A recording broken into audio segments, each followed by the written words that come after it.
Dice Company contains fantasy violence, mature themes, and unapologetic bickering. No feelings were hurt in the making of it, but listener discretion is advised. Dice Company will always be free, but it's not free to make. Please consider supporting us on Patreon or Apple Podcasts and get access to our weekly roundtable show Extra Roll.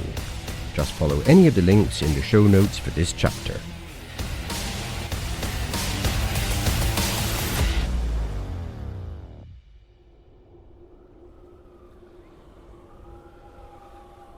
That would certainly be of great interest. Don't you agree? And from the shadows behind you steps a figure, tall, slender, clean-shaven, with a neat blonde side parting. Yes, that would be of great interest to me. Well met, Master Tock. I have heard a great deal about you. Query, your identity and means of ingress. My name is Cypher. I am a friend of Greta's. I have been traveling. I have returned from an exploration. I wanted to make sure she was safe. That you did not intend to harm her. That is correct. My intention is to learn, acquire information. Then we are in the same business. I have heard of you, obviously. You have made quite a name for yourself in the last few months. It is genuinely a pleasure to meet you, and perhaps you and I could become friends. I would find that to be acceptable. Excellent. What is your profession? I am an information gatherer. That profession would be of great use to us. Good. I believe that all should have their use. We are fortunate to have established that early in the conversation.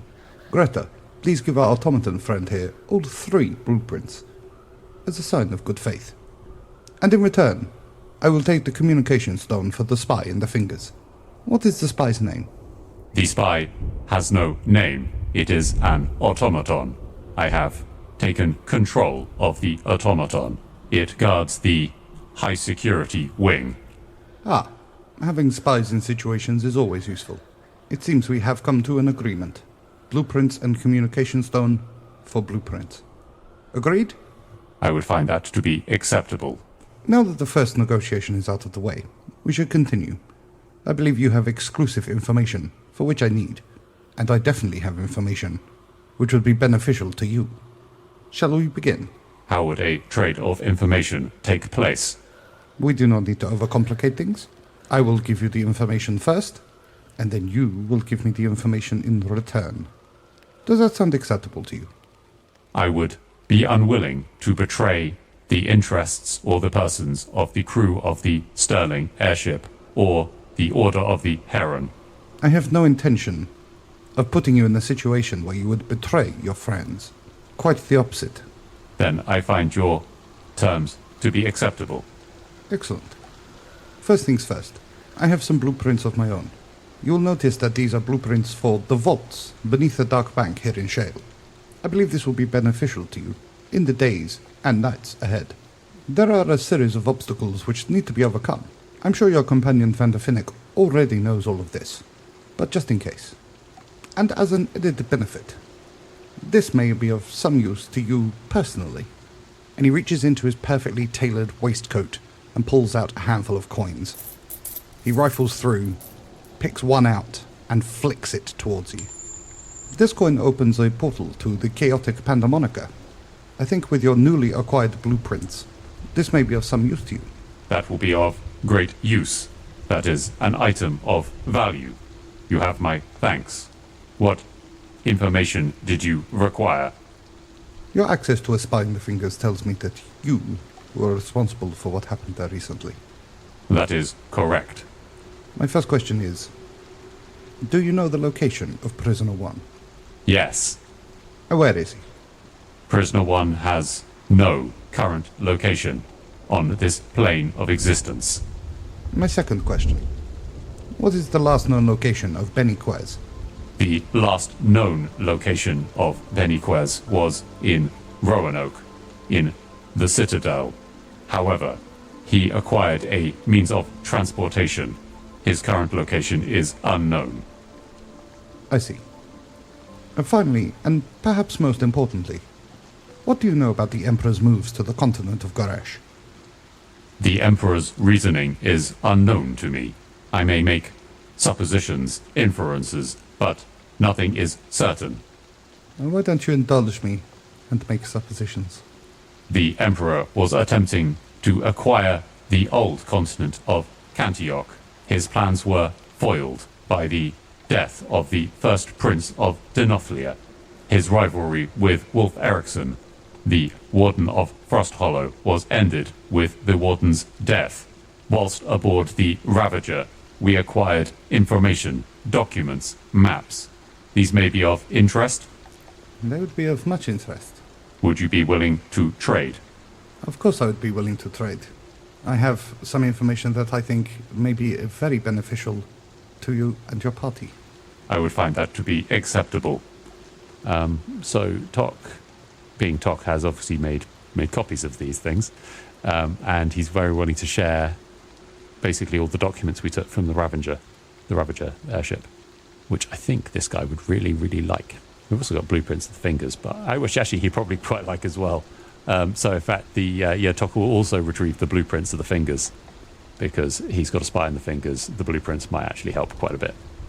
These are hugely beneficial to me, and so allow me to pass over my information. The Empire is crumbling. Enforced servitude is always difficult to maintain over long periods, and a number of groups have already begun overturning its power, yourselves included. But the Emperor does not care. He is dying and desperate. It is his only option as his body fails him. The first part of his plan involves the Sons of Kael. It is being reported that they are marching on Crimson Reach as part of a border dispute. This is false. Their true goal is Lanacel, home of the elves. The Sons will eradicate them and claim the Jarima trees to continue production of more Sons of Kael. That is alarming. Thank you for this information. The Sons are his personal army, the chosen ones who will rise above the ashes of what is to come. He has long studied the words of Valak's Storm and intends to recreate a ritual of ascension, the same one which caused the event known as Storm's Fall. The ritual involves the sacrifice of a number of species, but the Emperor believes he has identified the failings of the previous attempt. Roanoke was his first attempt. I believe Roanoke was not the ritual of ascension. The destruction in Roanoke was the result of boons from a dark god. Correct. Alokian benedictions. That is correct. It is his belief that more souls are required to be successful. A continent of souls, in fact. If he is successful in his search for the Alokian benedictions, he will use them to tear the continent apart. He needs 4 in total. He already has 3. He is traveling to Goresh, following a lead in the search of the final piece he needs. That is alarming news. It would be, if there was a benediction in Goresh. But I know there is not. Much rests on the certainty of your information. I know so, because it was I who passed him the information. Deception, a ruse. You have my thanks. I will leave you with this, and he hands you a map. These are the plans for the Ravager. It may be of some use to you. I would find that to be acceptable. Master Tock, the benedictions hold the key to defeating the Emperor, and defeat him we must, or all will suffer. You act against the Empire. Would you join the Order of the Heron? His mouth momentarily curls into a smile, before returning to impassive. It is a kind offer, and times of war make strange bedfellows, but I will decline. I am destined to make my use from the shadows.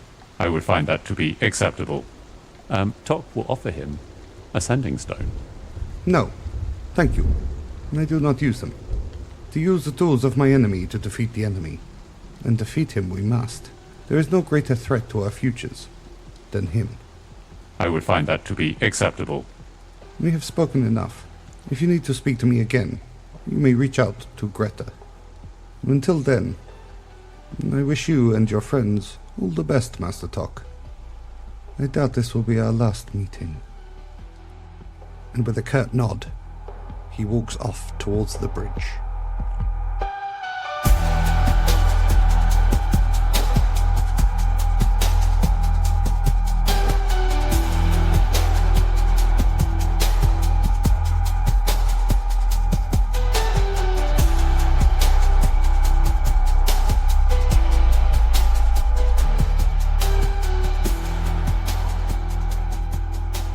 Welcome one and all to Dice Company Small Embers Chapter 75, where a group of friends weave tales of triumph, heroism and despair under the guise of playing Dungeons & Dragons. My name is Tom, and I'll be your DM through the continuing adventures of this party of awesome heisters. Party of awesome heisters, please introduce yourselves and tell the audience one fun fact about your characters. Good start. He's done that before. First time. Al, memory check. Hey? Yep, there we are. It's all working. Hi, I'm Charlie, and I play Vander Finnick. One area we haven't discussed about Vander is his favourite colour. Growing up, his favourite colour was yellow, because, of course, that was his house colour. As an older person, his favourite colour was, of course, black, because that is straight up cool. But secretly, he has the most respect for the colour beige, because of all the colours, you never know what beige is thinking.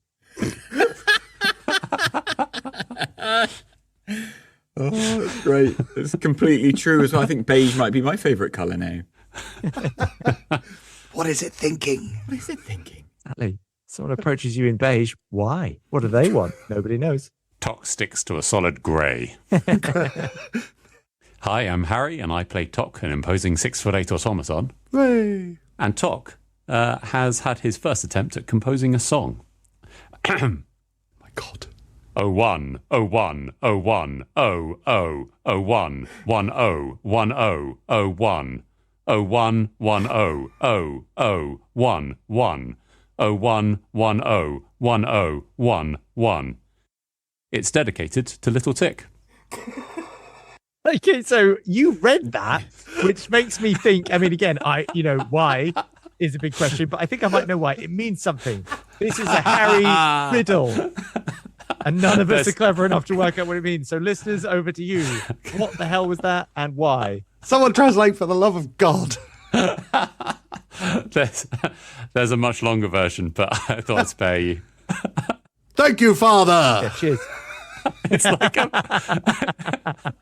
Oh, coming to your charts soon, I'm sure. If you put dance music to that, it could become one of those kind of earworm hits like the Hey Dougie Stick song or the Crazy Frog. You know, it just goes, it's just one word or, ones and zeros just with a pumping dance track behind it. Pumping techno music. Love it. Hi, I'm Alex, and I'm playing Oberon Seeksorrow. And as we know, Seeksorrow wants to escape the doom of the Seeksorrow name. He's got a fairly refined approach to that now, but when he was 18, he had a more blunt way of doing things. So he went to the local register office and tried to change his name to Seekjoy.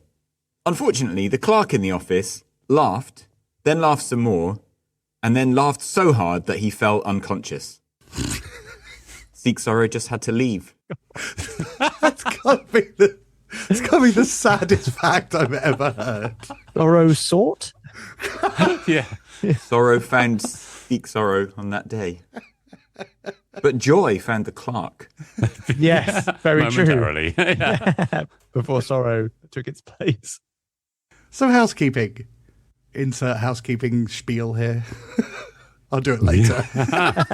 Oh, please, keep it the same. Just leave it like that. You should definitely do that. Please follow us on Bluesky, YouTube and TikTok. And remember... No. Something. You forgot about check out our companion podcasts. The Tales of Kelvala, Yep. Extra Roll and Around the Campfire. Very good. And the rest is politics. Oh, go on, do the and remember, Al. The irony of that is delicious. And he actually can't. Well, I've got to have a quote, haven't I? I've got to say, and remember, I've got to have a punchy quote then. I know what the thing is. Okay, it's and please remember, not just and remember. Remember. I'm doing mine in the imperative. Oh, please go into that sieve you call a brain and pick out a memory for us. And remember, Charlie's a prick. As we'll find out in the next chapter of Dice Company. I've never wanted to turn a page more in my life.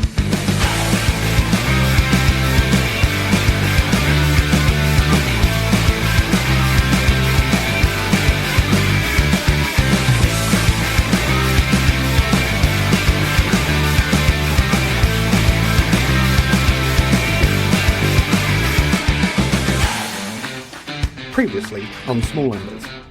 The Order of the Heron believe there is an Alokian benediction in the Highmoor Vault of the Dark Bank of Shale. Having spent days planning, and with your companion Petren elsewhere, you hatch a plan to break into the fortified structure through the sewers. Using Tock's modified cloak, you're able to appear through the toilets as you make your way into the vault structure below Shale. A lavish marble entry hall with intricate arcane sigils inlaid in gold meets you. Eyes from the portraits of long-dead bankers seem to follow you as you move through this strange area. Ahead of you is a locked door. 60 feet above it is a golden button. Seeksorrow, I believe this is your moment to shine, says Vander, turning in Seeksorrow's direction. Oh, thanks very much, Vander. I'm excited about this. And Seeksorrow reaches into his belt and pulls out a boomerang. Vander claps his hand to his head. One job, Seeksorrow. One job! Query, Seeksorrow. Why was returning a feature necessary of the stick? Hours of planning. Well, I wanted to come back, Tock, so I thought if I took something that returned, then I definitely have to come back with it. Symbolism. Destiny, Vander, destiny. I will admit I am rather charmed by that, but you're still a fool, Seeksorrow. Oh, that's a shame, because your father said I was a nincompoop, and I was quite happy with that. Finally, the family have found a matter on which they agree. This is truly a rare moment. Seeksorrow looks confused. He thought nincompoop was a compliment. Seeksorrow does a spinning, twisting run-up, like an Olympic hammer thrower, and lugs the boomerang at the golden button. Please give me an athletics check. 18 for athletics. The boomerang swooshes up into the air, with one end of it hitting the golden button, which withdraws into the wall, and you hear clicking as the door in front of you unlocks, rotates, and moves aside. Seeksorrow catches the boomerang, turns to Vander, nods curtly, and says, "See? Nincompoop." My God. And Vander, without a word, just meekly follows behind Seeksorrow, not finding a reply for this wildly unlikely event that's just taken place.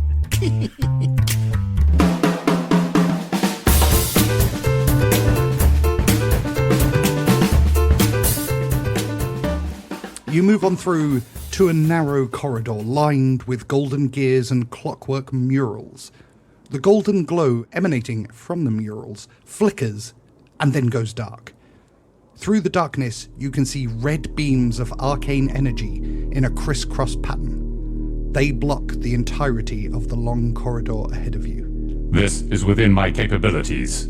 Tock spends a good 15 minutes arranging a bizarre, contraption. It looks like a kind of like a tunnel made of sticks, like that advances, he pushes it slowly like caterpillar. And on the outside is like a tangle of mirrors. And as the little tunnel gets pushed forwards, the mirrors redirect the red beams until they sort of go back into the correct space, thus allowing a passage underneath for the party to crawl through. Vander taps Seeksorrow with his cane. You see, Seeksorrow? Planning, precision. That's what a heist is meant to look like. I'm to be honest, a bit confused by it. I don't remember planning any of this, but yeah, well done.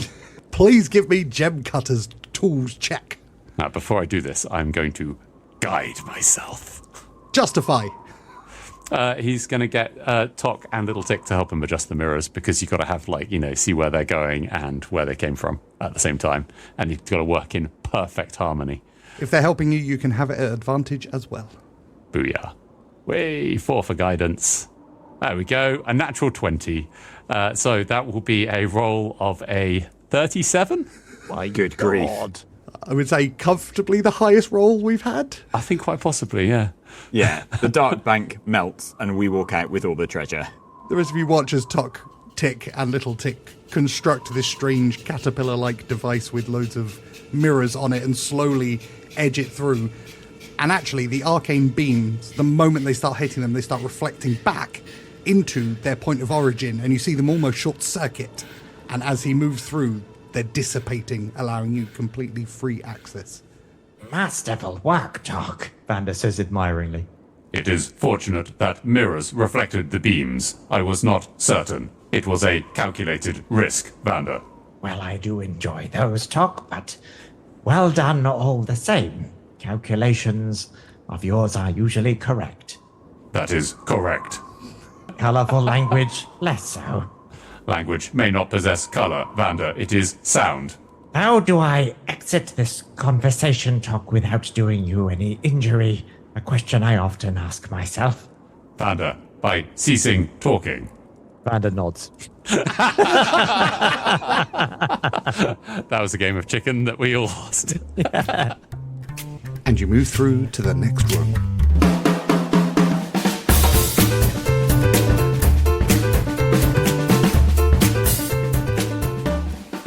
The next room has a series of small columns around 3 feet tall, 6 in total. Atop each is a series of strange mechanisms which bear resemblance in style to the obsidian matrix. A quick study tells you that each is a simple puzzle disc. To unlock the door ahead, you would need to arrange the discs into various patterns. Each pattern appears to represent a different theme. An elegant design, says Vander, looking around. The Dark Bank is, as ever, ingenious in its protections. However, and he produces from his robes a vial, drinks some of it, gulps, and then throws the rest of the contents on the floor, smashing it, which creates a small flame. Out of the flame march thousands upon thousands of tiny creatures, each hobbling in the direction of one or other of the plinths. Quickly, they form pyramids as they get closer to the top of the plinths, and then up in their thousands, they begin manipulating every possible combination. Vander turns to the other two. It would have been possible, maybe, to discern the correct combination, but thousands of hands, like thousands of monkeys, can try every combination. And this seemed to me the easier of the two paths. And Vander gestures back at the creatures. Each, of course, has a very short lifespan. And after one move, you see them falling off the plinth again in their thousands. Give me an Arcana check, please. 22. You see the creatures visibly aging due to their short lifespans. But after thousands of attempts, you hear one of the plinths click. And another clicks shortly after. Bodies are now piling up around each of the plinths as more and more creatures are deployed from the fires and march mindlessly towards the plinths until you hear a final click. And creatures stop appearing from the fire. The fire vanishes, and you see that the puzzle has been solved.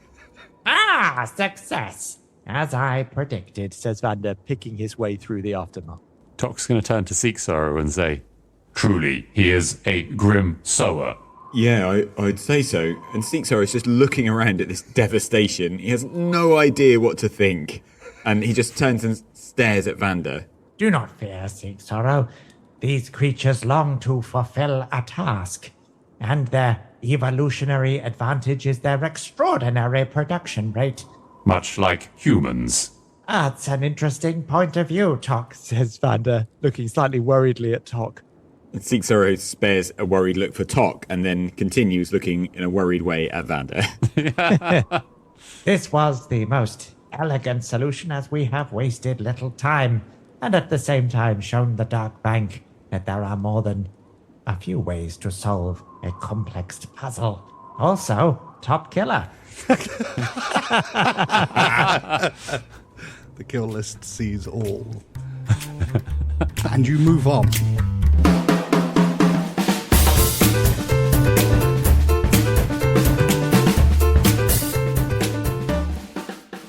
The next long chamber awaits. Listening carefully, you can hear faint, echoing whispers coming from all directions. The next massive vault door sits at the far end of the chamber. The proverbial sting in the tail. You think that's the vault, Vander? Possibly, Seeksorrow. But this is one riddle I hadn't anticipated, though I believe I have heard something of the like. Tock, do you know of this type of deception? It appears to be a door, Vander. It may have a lock. I will inspect it. Truly visionary words. I suggest we keep our movements to a minimum while we assess the situation. What's there to see in the room? Like, what's the distance between us and the door? 120 feet away from you. And it's just a plain, long chamber. There don't appear to be any murals on the wall, no designs, no cogs, nothing like that. Dim lighting for the entirety of the chamber. And strange whispers. Tell me, Seeksorrow, are you familiar with the concept of sirens? Yeah, I think my mum might have told me a story about it. Something about voices that lure you into trouble. That is correct, and earlier in our adventures, Tock and I encountered a species that used a similar method of ensnaring us. The whispers are difficult to place, but I suspect if we wander forth with no protection, we will succumb to urges that are not our own. So, cover our ears and sprint? Not a terrible idea, but perhaps we can modify Tock, or Tock may modify himself, and thereby render his senses immune to this aural attack. Okay, I don't know if Tock can entirely cut out his sense of hearing. He'll try by, basically blocking his ears. I actually haven't even explored how Tock hears anything at all. Can you turn something off? Twist a nozzle. Yeah. Can you turn off your ear trumpets, Tock? I do not possess trumpets, Seeksorrow. Well, it's actually not a bad idea. If we made enough noise as we crossed across the room, we wouldn't hear any whispers, would we? You got a trumpet in those robes, Vander? Vander tilts his head. That is ingenious, Seeksorrow. I may have something that will do the trick. Lucky I brought these. And Vander produces bagpipes. Always The weapon of war. bagpipes. Vander, query. The Aromicus in Frost Hollow. The sound was not detectable by ears, Vander. It arrived in humans' brains without sound. Easy to test, Tock. And Seeksorrow covers his ears and uncovers them and covers them again to see if the whispers become louder and quieter as he does that. And the whispers remain as you cover your ears and uncover them. And can Tock hear the whispers as well? He can. Okay. All three of you can hear them.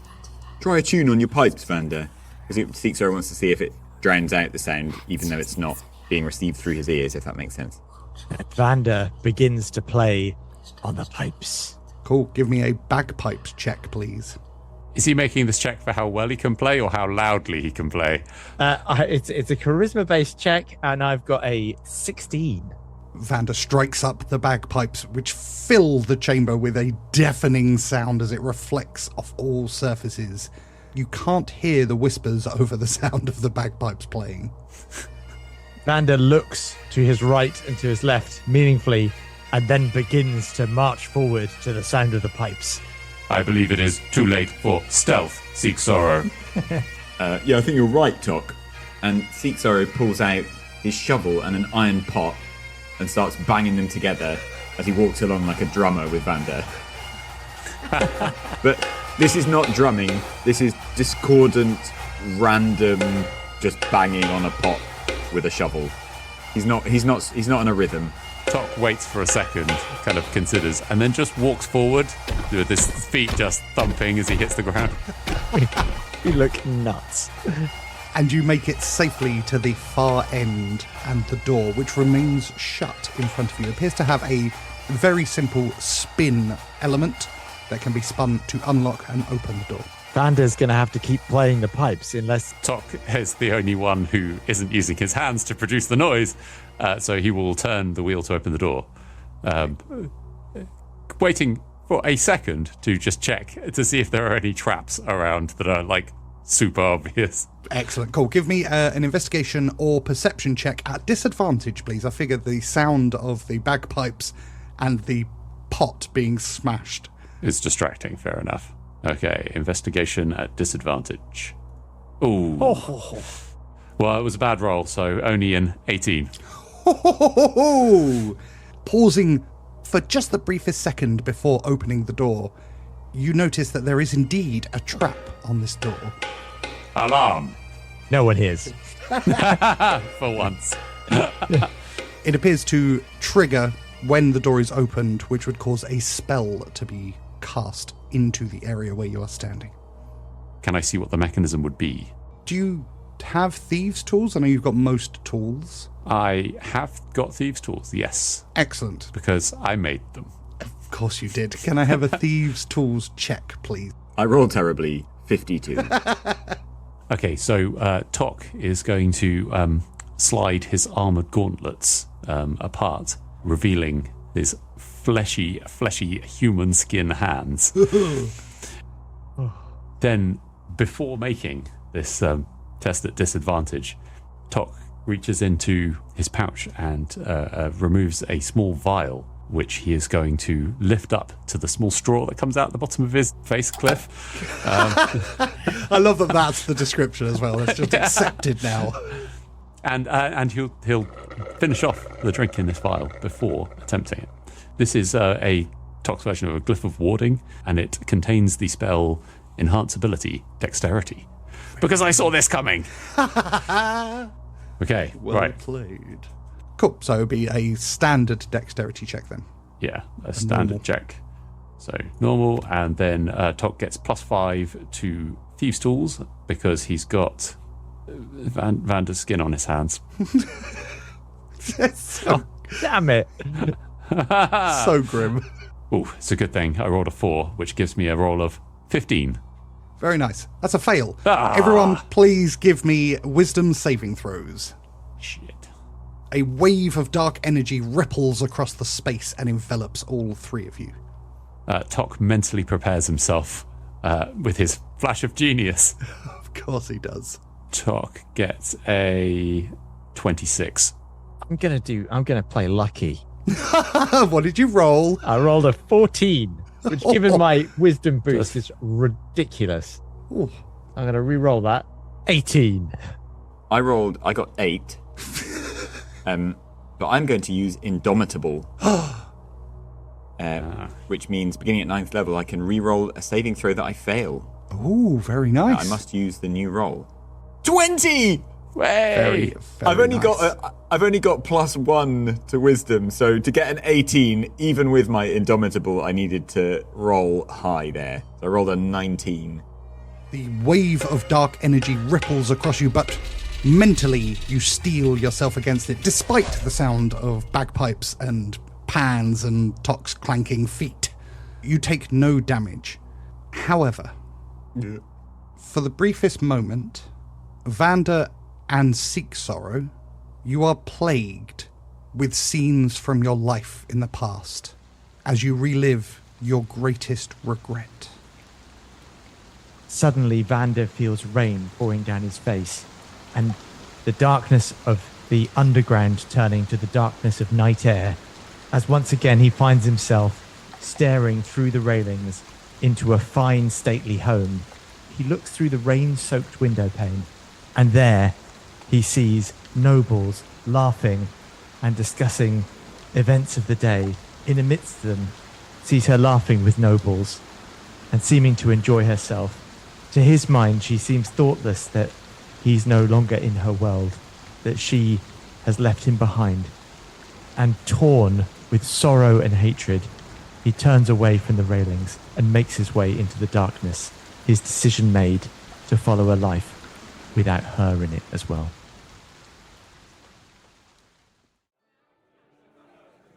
Seeksorrow was on his 3rd ale when the message from home came, a note sent from Mum, telling him to get back as quick as he could. He almost went, but his friends convinced him to stay. It'd been such a good day, they'd been out in the sun, they'd been working together, and then they'd been drinking together, and the group of friends was growing at the bar and the music was playing, and he decided to stick around for one more. And that one more drink became 2 more, and that became 5 more. He was very much in drink, full of the joys of the night and ready to slump into bed. By the time he got home, his dad was dead, and he hadn't been there to say goodbye. Tock, your roll was so high, you don't need to worry. Tock has no regrets. I open the door. And the door opens. Regrets are for suckers. The door opens and a huge cavernous room awaits you, meticulously clean, with ceilings hundreds of feet into the air. This is the Vault Annex. Like so many other areas, it's covered in brass cogs and strange designs, which look like machinery, but are actually decoration. Even the smallest movement echoes across the vast space. Ahead of you, on the wall opposite, are half a dozen circular vaults, doors with simple spin-lock mechanisms. The third one reads Highmore Vault.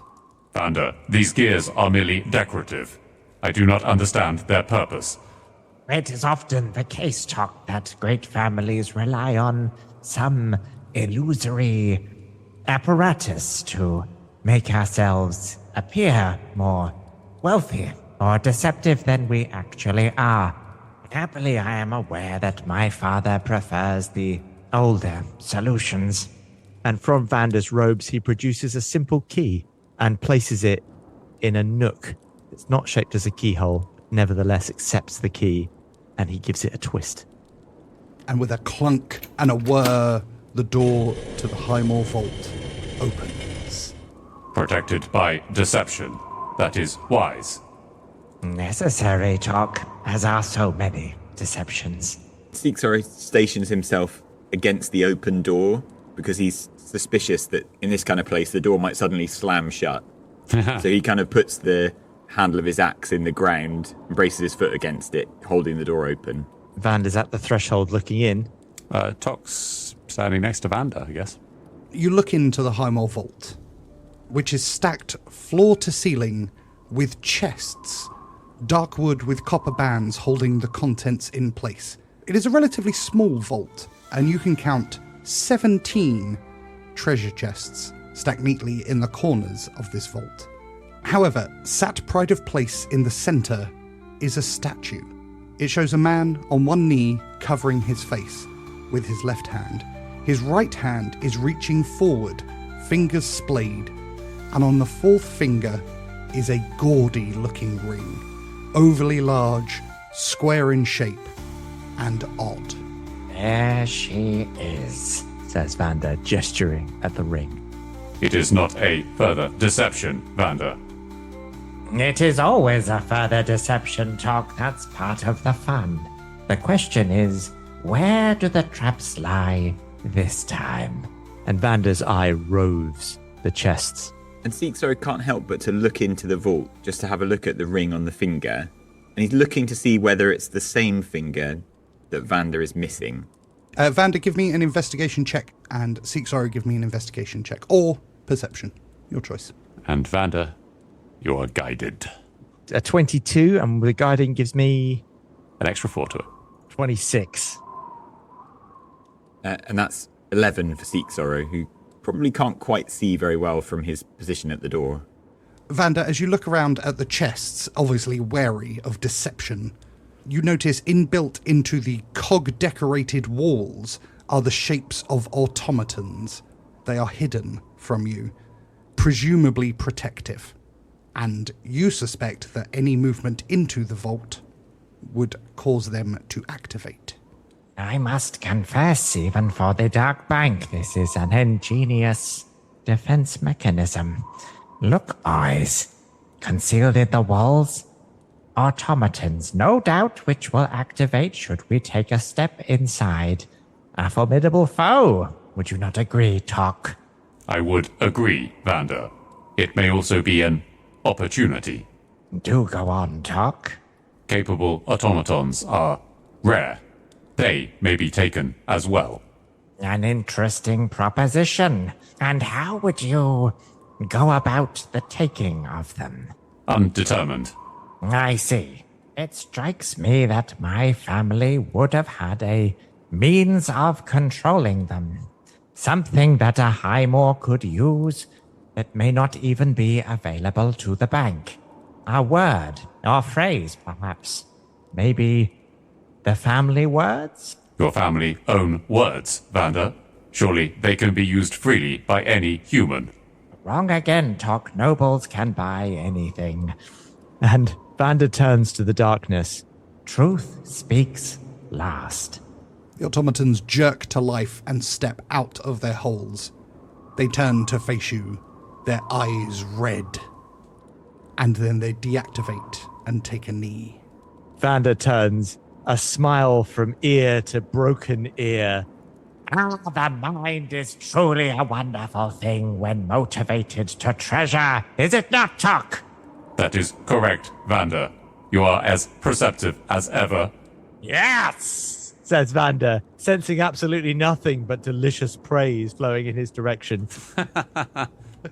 Now, the ring. Vander seems slightly overcome at this point. His need to get hold of the ring is starting to overtake his sense of caution. Yeah, Tock's arm will be held in front of him and blocking Vander's path. Caution, Vander. There may be further traps. Vander straightens, a moment of irritation flashing across his face, and then control returns. Of course, Tock. I was about to suggest the same. And Vander takes a more passive stance and begins to assess the room again. So you're specifically looking for traps on the statue. Yes. And Tock will be assisting. Please roll an investigation at advantage. 26. Nice. There are no traps on the statue or anywhere else in the room. The room is inert. You can do what you wish. I have waited for many years to possess that ring. My birthright. My precious. Vander tentatively pushes Tock's arm out the way and slinks towards the ring. Look at how it catches the light, boys. One can tell it has powers, even by observing it. Vander closes on the ring, and his good hand reaches out and withdraws it from the statue. He holds it up to the light and then slips the ring on his ring finger of his good hand. As you look at the ring close up, you see small engraved Alokian runes. And then, in an old High Elysian language, the words, Karaselax misfortune. You place the ring on your finger, and for the briefest moment, nothing happens. Then, slowly, you begin to hear whispers, faint half-conversations from voices you don't recognize. Then you see the outlines of images, people moving, fighting, shouting. Vander, you hear a loud explosion, then another. To your right, you hear the sounds of joy and happiness. To the left, horror, fear, and disdain. Seeksorrow and Tock, you see Vander rise into the air, seemingly dragged by a force gripping the ring. You all hear an echoey sound as Vander suddenly lands gently on his feet. Vander, please add 2 to your wisdom permanently. Whoa! This increase is not stopped by the normal limits for characteristics. Let's just listen here. Alarm! Vander, are you damaged? Quite the opposite, Tock. Vander says while staring at the ring in his hand. I feel alive. Vander, you were alive before picking up the ring. More so now, Tock, by a magnitude. I feel most well. And Vander looks around at the room, almost like he's tracking down the sounds he can hear around him, working out where they come from and what they might mean. This is a ring of wisdom. A ring that has endless possibility. A ring that can do phenomenal things in the right hands. What can it do in your hands, Vander? Time will tell, Tock. Time will tell. This is a good day. A good day for all of us. On that I swear.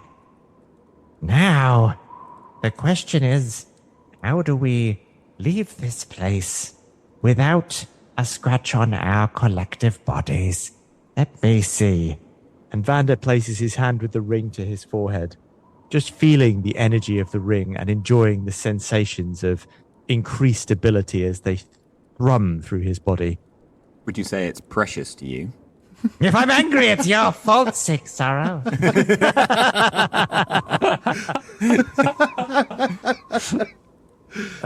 Vander, give me an insight check, please. 20. Is it at advantage? All of your insight checks will now be advantage because of the ring that you are wearing. Incredible. 25. You can sense, through some otherworldly means, you can feel the power of the ring, of this Alokian benediction running through your mind and through your body. There is danger, and it is imminent. And if you wish to avoid it, you would need to move quickly. Boys, danger approaches. We must leave this place. Grab what you can. This is still a heist. And Vander begins shoveling his own gold into his pockets. Seeksorrow abandons guarding the door and starts filling up his iron drum pot with as much treasure as he can get. Tock throws the cloak into a perfect 5-foot circle on the ground and then just pushes stuff into it, and it falls into it as if, like it just disappeared into a big pit.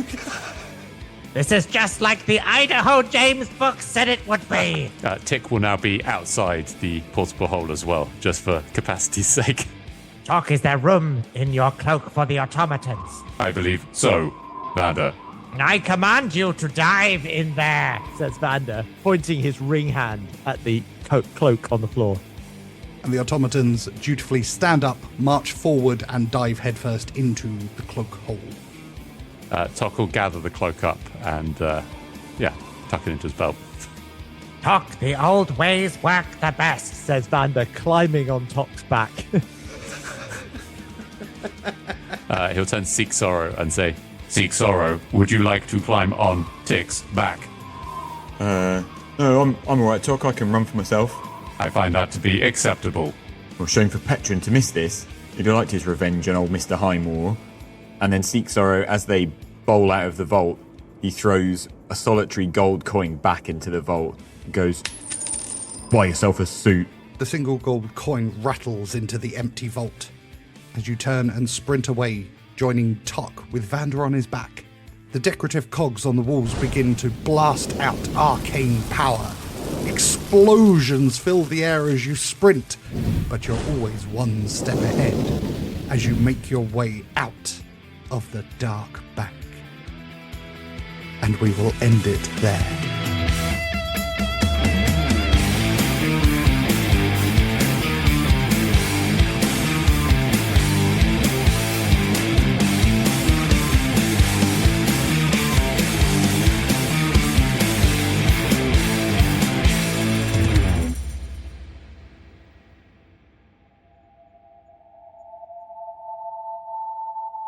Out in the swamps to the south of Shale, Petren has spent days in a hole when a voice from above him calls out.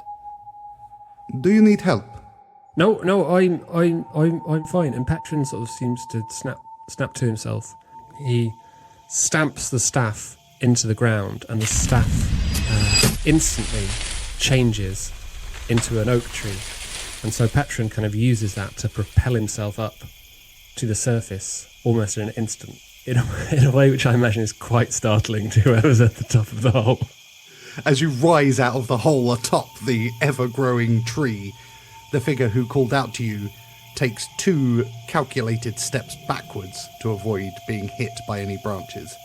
What you see is a relatively tall in human terms, slender human, pale skin, neat blonde hair, parted on one side, clean-shaven, and he's wearing very kind of plain black clothes, sort of like a suit, very smart.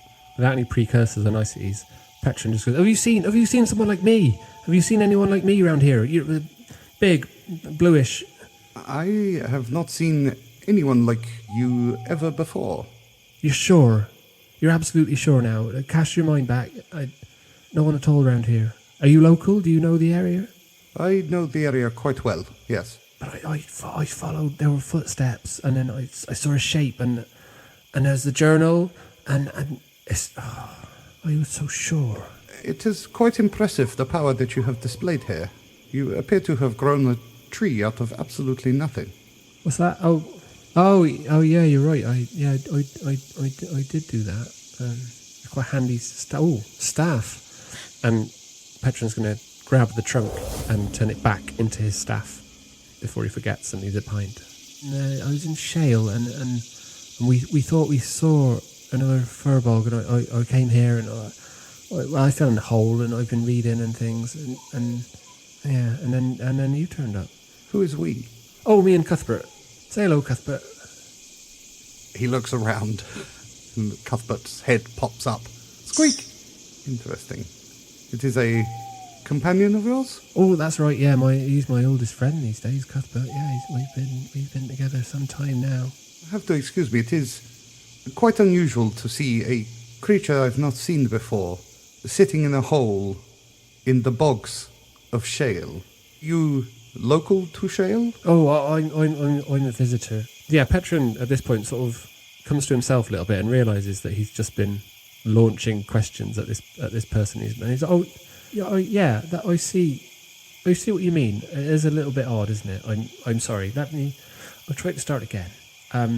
Yes, hello. My name is Petren. It's very nice to meet you. I am a visitor. I was visiting the city of Shale with my travelling companions. My friends. Yeah, and then I got a bit sidetracked, and I haven't really slept for a while, and I've been eating worms. So I might be a bit incoherent, mightn't I? So what's your name? What brings you out here? You can call me Indigo. Right, you are. Very, very nice to meet you. Are you hungry, perhaps? I can offer you some food. Am I hungry? I suppose I must be. That would make sense, wouldn't it? Yeah, I hadn't really thought about it. But yeah, I think I probably am. A large creature such as yourself must have to consume a lot of food in order to get the energy you need to move with such a large frame. Here. And he reaches into his pocket and he pulls out half of a chocolate bar. Oh, well, that's very kind of you, Indigo. If you're sure you can spare it. Of course. It is the very least I can do. I'm a firm believer in making friends where it is possible. I believe that too, Indigo. Very good. And Petren chomps down the chocolate. What did you say brings you out here into the bogs, Indigo? I like to gather knowledge where I can, information. You often find the most interesting things happen in the most unexpected places. I think it is important to maintain a good balance within nature. Oh, I couldn't agree more. That's very much my philosophy on things as well. I don't suppose this is your hole, is it? No, I live in town. Right, you are. I've been wondering, you might have made this hole and what for, but... It looks to me to be a trap. That's very true. I've been in it for 2-3 days. I'm surprised no one's come to check it, that's all. If they'd made a trap, I wondered if you were the trap maker coming to check his trap, I suppose. Perhaps a particularly nasty prey turned on a predator. Well, that can happen, I suppose, yeah. Right you are. How long have you been down the hole? That's what I'm trying to work out. I sort of lost track of time a little bit. I can see as I look down, it is very neat and orderly down there. Well, I do like order. I have to admit I hadn't noticed that I'd done that, but it must have been subconscious.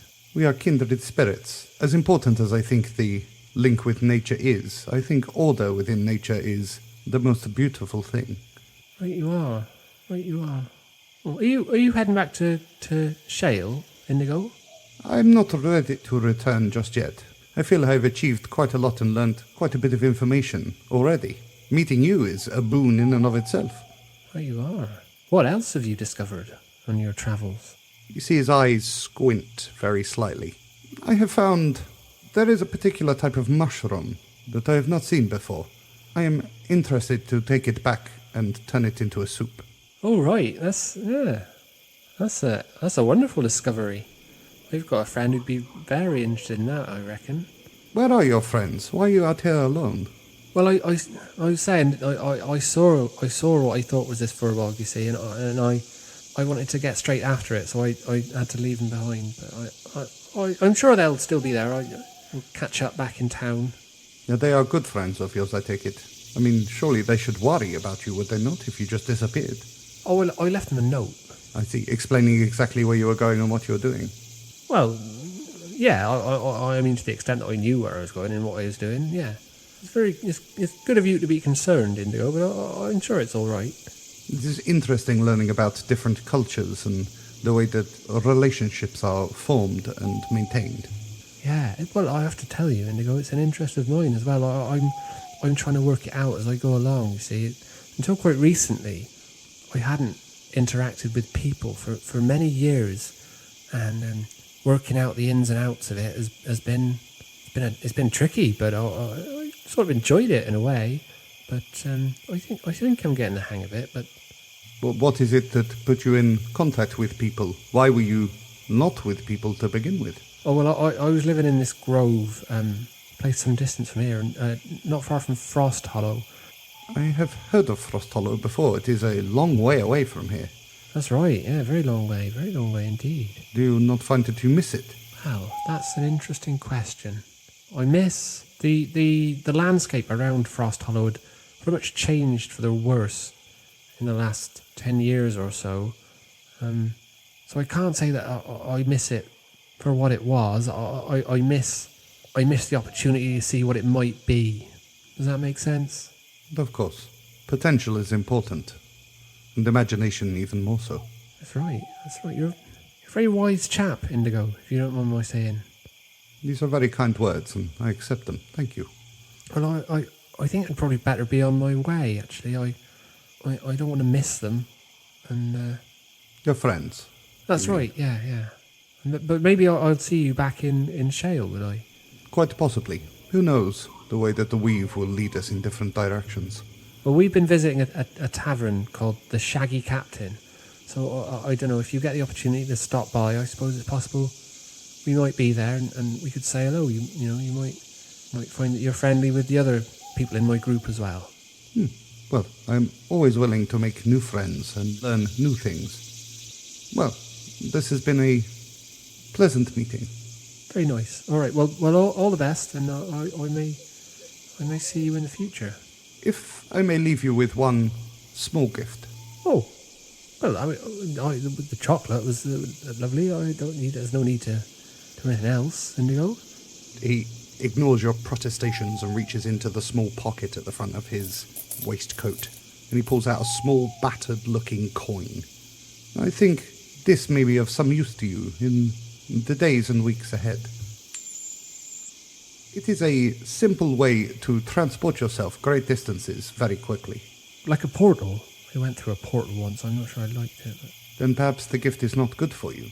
No, sorry. I didn't mean to be... I didn't mean to be ungrateful. I just meant it's... it's quite an odd experience the first time you do it, isn't it? It's, flips your stomach upside down and all sorts. I was a little bit on fire at the time as well, which probably didn't help. So, no, I didn't mean to be rude. I'm sure that would be a tremendous gift. I'm very grateful indeed. You were on fire and travelled through a portal. Well, that's right, yeah. The dragon and everything, you know how it is. The dragon? Well, yeah, there was a dragon and there were these two spellcasters firing off fireballs at each other, and then, the Emperor was there on the back of the dragon, and the little girl, I was worried about her, actually, but I think she's all right, but I don't know. I do worry about her, I do. I'm concerned for her well-being. And then, and then obviously the vampire lord just went in front of us, but I think Tock had killed him at that point. So he was sort of crumbling into dust as he went through the portal. And yeah, so that's why I don't, it wasn't the best experience, I think, of going through a portal first time. There was quite a lot, going on. If I may, just for a second. Emperor, arcane users, small girl. The Emperor is in Emperor Salazar. That's the one, yeah. I see. And he was fighting Tock and two magic users and a little girl. I don't think he was fighting Tock. And I don't think he was fighting the little girl with the magic users, and yeah. Well, it was all a bit of a muddle.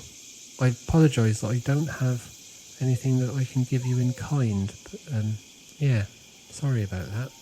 That is fine. You have given me the gift of friendship. Well, it's very nice of you to say so. It was a real pleasure to meet you. Pleasure to meet you too, Petren.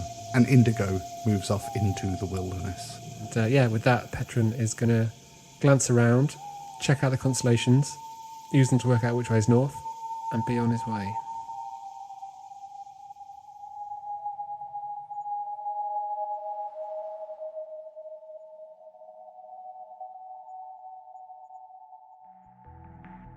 You've been listening to Dice Company's Small Embers, starring Dave Windust as Petren Oakflower, Alex Morrison as Seeksorrow, Charlie Blackadder as Vander Finnick, and Harry King as Tock, with Tom Patrick as your Dungeon Master. The humans of Dice Company would like to thank the following sweethearts for their support: Zeus Legion, Zero Nova, Sepulchre Stennet, Marky B, Jenny the War Camel, Stephen Sikora, Nori Gosler, Mickey Arnold, Happy Daddy Scotty, Tika, SJ Phionics, Richard Ungermus, Rabbi Camel, Team Stay Toxic, Path Pursuit, Paris Hakar, Liz Beckett, Julia Zeno, Shovels, Queenie, and a special extra thanks to our very own Council of Rojan, Mama Strange, Axel Runholm, and Chris from North London. How would you get a message? Like if there was a message from home, like Seeksorrow is out in the city, how would a message arrive? Letter? Warthog. Feels a bit. Oh yeah, sorry. One of the infrastructure warthogs of Frostware. Vander would probably use an urchin. Is it charged in? It's a messenger hog. Get one of the messages off its horns. The place. And then it's save the date for a wedding invitation. We really have to change this system. It's dirty and destructive. It's a squealing hog. Who writes a message? Catch it. Can I just take It's a an email, second because I've built out the hog mail thing. I think they're called post hogs. Hashtag hogmail. Yeah, okay, right. So hogmail, what you do is you only need to pass them the letter you want to send and a piece of clothing or something with the scent of the person you want it sent to. And at 5 o'clock in the afternoon, they come with the hog pens and they staple a message to each of the hogs or whatever. And then they... Well, hang on, they put it on their horns, right? They don't staple it to them. Okay, they put it on their horns, little hog bag. And then they basically let the hog nuzzle the piece of clothing, and then they just open the gates. And hundreds of hogs go...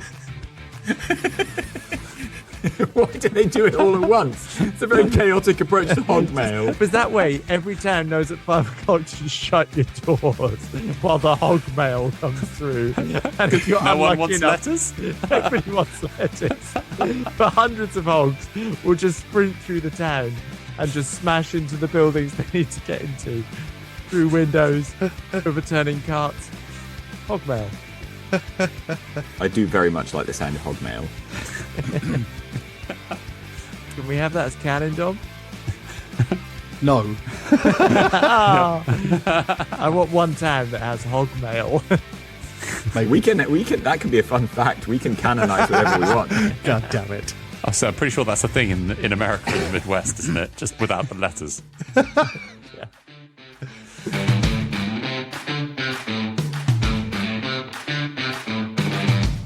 Lore. Thanks for listening. Please consider supporting Dice Company on Patreon, where for the price of a cup of coffee, you get access to a whole other show, Extra Roll, as well as an ad-free listening experience. The Dice Company Discord server, along with our socials, can be found on our link tree in the show notes. If you enjoyed this chapter, please like and subscribe, and don't forget to recommend us to your friends. If you didn't like it, recommend us to your enemies. And we'll see you next time on Dice Company.